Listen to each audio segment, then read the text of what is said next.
Sehingga Gus Dur bisa mengatakan secara kultural NU itu Syiah tanpa imamah, katanya gitu kan. Walaupun sekali lagi pengertian imamahnya apa kan? Tapi misalnya orang Syiah menganggap bahwa yang harus jadi pemimpin umat itu harus para ulama, karena ulama itu para pelanjut imam. Dan itu juga pendirian Nahdlatul Ulama. Jadi sebetulnya kalau dirinci lebih dalam, ada banyak kesamaan antara paham Nahdlatul Ulama yang dominan di Indonesia dengan paham Syiah. Tahlilan itu, marhabaan, pembacaan sholawat, ziarah, mengambil berkah, bertawasul, itu dikongsi, tradisi yang dikongsi bersama, iya, sebetulnya. Itu dikongsi bersama.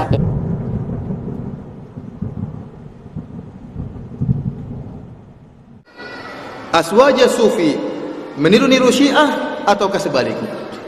Saya ingin mengangkat bahwasanya sebenarnya ada kesamaan besar antara akidah Syiah dengan akidah orang-orang sufi yang suka beribadah di kuburan. Karena Imam Ibnul Qayyim rahimahullah, saya sebutkan tentang Ibnul Qayyim yang mengeluhkan tentang kondisi sebagian kaum muslimin yang menentang sabda-sabda Nabi sallallahu alaihi wasallam. Dia menyatakan pertama, Rasulullah SAW melarang sholat dalam kuburan, sebagaimana dalam Sahih Muslim. Sedangkan mereka sholat di kuburan. Rasulullah melarang mereka sholat di kuburan. Rasulullah melarang menjadikan kuburan sebagai masjid, mereka menjadikan kuburan sebagai masjid. Yang ketiga, Rasulullah melarang menyalakan lampu di atas kuburan, mereka menyalakan lampu di atas kuburan. Yang keempat, Rasulullah melarang kuburan dijadikan id, ya senantiasa jadi tempat perayaan di kuburan, datang berterus-terusan, mereka menjadikan kuburan sebagai perayaan. Rasulullah memerintahkan untuk meratakan kuburan sebagaimana perintah Nabi terhadap Ali bin Abi Thalib, justru mereka meninggikan kuburan. Yang keenam, Rasulullah SAW melarang untuk mengapuri, menyemeni kuburan, mereka menyemeni kuburan, bahkan meninggikan kuburan. Yang ketujuh, Rasulullah SAW melarang untuk menulis di atas kuburan, mereka menulis di atas kuburan. Yang kedelapan, Rasulullah melarang untuk ditambah di atas kuburan pasir selain dari kuburan tersebut, mereka tambah pasir sebanyak-banyaknya. Kenapa? Pasirnya diambili, ya? Diambili karena untuk keberkahan. Terus bagaimana ya? Seluruh hadis-hadis yang berkaitan dengan kuburan dilawan oleh mereka. Oleh karena saya angkat di sini tentang akidah Al-Khumaini, Al-Imam Al-Khumaini dalam kitabnya Kashful Asrar.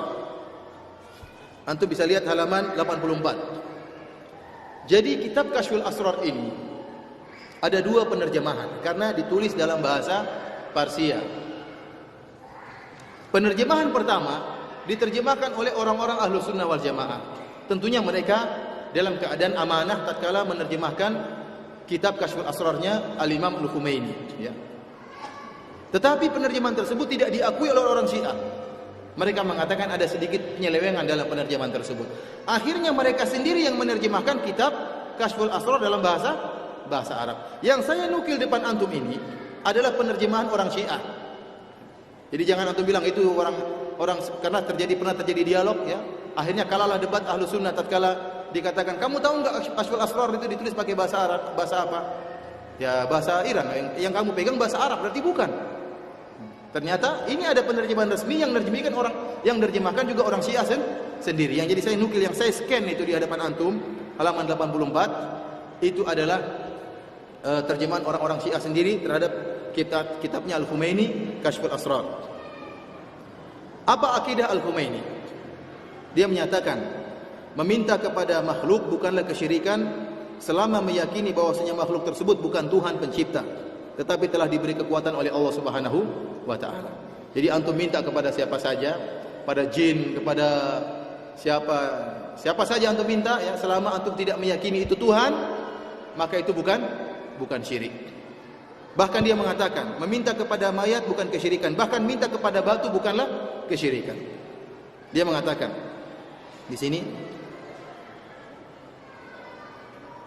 la farqa fi dhalika bainal hayy wal mayyit hatta anna talab al hajah min al hajar wal madar laysa syirkan, ya. Dia mengatakan tidak ada bedanya antum minta kepada mayat maupun orang yang hidup, bahkan minta kepada batu, ya, itu bukan syirik katanya. Apa yang namanya syirik? Syirik itu kalau kamu meyakini ada Tuhan yang lain. Ada Tuhan yang lain selain Allah, itu baru syirik. Ada yang menciptakan alam semesta selain Allah, maka itu baru syirik. Ini definisi yang sangat ngawur. Kalau definisinya demikian, maka orang-orang musyrikin Arab dahulu mereka juga orang muslim, tidak pernah melakukan kesyirikan. Karena mereka meyakini bahwasanya pencipta alam semesta hanyalah Allah Subhanahu wa taala. Ini sudah saya jelaskan tentunya dalam pengajian tersendiri. Di antara keyakinan yang diyakini oleh Al-Khumaini, dia mengatakan ruh seorang setelah mati semakin hebat dan diberi kekuatan oleh Allah, semakin tinggi kedudukannya. Bahkan dia mengatakan ini ijma ahli falasifah, orang-orang filsafat, bahwasanya ruh kalau sudah meninggal lebih hebat daripada yang masih hidup. Subhanallah. Antum orang mati saja itu kalau mau masuk kuburan harus antum angkat. Tidak bisa dia masuk sendiri dalam kuburan, harus antum angkat, antum gali kuburannya, antum kubur, setelah itu antum minta-minta. Gimana ini? Di mana akal kita? Subhanallah. Rasulullah mengatakan idza mata ibnu adam inqata amaluhum. Kalau sudah meninggal anak Adam terputus amalannya. Oleh karenanya Nabi Isa alaihissalam dalam surat Al-Maidah, di akhir surat Al-Maidah saya membawa Al-Qur'an, ya. Kata Nabi Isa alaihissalam tatkala Allah mengatakan, "Apakah kau memerintahkan umatmu untuk menyembah kamu dan menyembah ibumu?" Dia mengatakan, ya, "Wa kuntu alaihim syahidan ma dumtu fihim. Falamma tawaffaitani kunta antar raqiba alaihim." Kata Nabi Isa alaihissalam, "Ya Allah, saya tidak pernah menyuruh seperti itu. Waktu saya masih hidup, saya yang menjadi saksi terhadap perbuatan mereka. Falamma tawaffaitani, tatkala kau matikan saya wahai Allah, kunta antar raqiba alaihim, engkaulah yang mengawasi mereka." Nabi Isa tidak tahu apa yang terjadi setelah meninggalnya Nabi Isa tidak tahu apa-apa. Itu Nabi Isa alaihissalam, seorang nabi. Setelah meninggal tidak tahu apa-apa. Kemudian Nabi Muhammad SAW pun demikian dalam hadis mutawatir. Tatkala di akhirat kelak, tatkala ada sebagian umat yang akan datang ke telaga Nabi kemudian diusir. Kata Nabi SAW, ummati, mereka umatku. Kata Allah Subhanahu wa taala, innaka la tadri ma ahdatsu ba'dak. Wahai Muhammad, kamu tidak tahu apa yang mereka adakan setelah kematian engkau. Rasulullah tidak tahu. Ini sekarang dibilang setelah meninggal malah lebih hebat, malah mengetahui segalanya, maka berhak untuk diminta. Ini keyakinan yang tidak sesuai dengan akal sehat dan sesuai dengan keyakinan akidah kaum musyrikin, orang-orang terdahulu. Makanya saya sering sampaikan bahwasanya orang-orang musyrikin dahulu tatkala mereka menyembah patung, bukanlah mereka meyakini patung tersebut menciptakan alam semesta, tidak seperti itu. Apakah orang musyrikin dahulu tatkala membuat Tuhan dari adonan, kemudian tatkala lapar Tuhannya dimakan, kemudian dia meyakini Tuhan tersebut menciptakan alam semesta? Tentunya tidak. Tetapi Tuhan yang mereka ciptakan itu, berhala yang mereka ciptakan, yang mereka ukir tersebut hanyalah simbol dari orang-orang saleh. Seperti Lata dan Uzza yang merupakan orang-orang saleh yang tatkala meninggal dunia maka dijadikan berhala sebagai simbol dari mereka. Ternyata ya, demikian juga Khomeini menyatakan bahwasanya dia mengatakan pasir juga bisa jadi obat. Kenapa? Karena Allah berkehendak. Siapa yang mengatakan bahwasanya kekuasaan Allah terbatas? Kata ini syubhatnya, kata dia.